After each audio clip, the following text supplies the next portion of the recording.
కడతాల మండలంలోని పల్లెచిలక తండ గ్రామ పంచాయతీలో ఇటీవల మృతి చెందిన పలు మృతుల కుటుంబాలకు జర్పుల రాధాకృష్ణ మెమోరిటబుల్ చారిటబుల్ ట్రస్ట్ 20,000 రూపాయల ఆర్థిక సాయాన్ని అందించింది.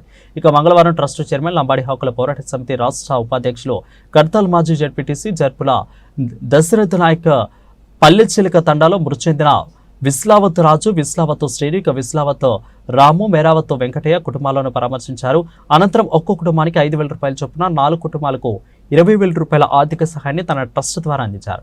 ఇక ఈ కార్యక్రమంలో మాజీ సర్పంచ్ లోకేష్ నాయక్, లాల్కోట నరసింహగౌడ్, ఇక హరిచంద్ నాయక్, ఇక మాజీ ఎంపీటీసీ ప్రియా రమేష్, మాజీ ఉప సర్పంచ్ శారదా పాండు, గ్రామ కమిటీ అధ్యక్షులు శ్రీ నాయక్, అదేవిధంగా నాయకులు జంగయ్య, బిచ్చా, నవీన్, మధు, భీమ్లాను, నక్రు, రామకోటి, మోతిలాలు, రాజు నాయకులు తదితరులు పాల్గొన్నారు.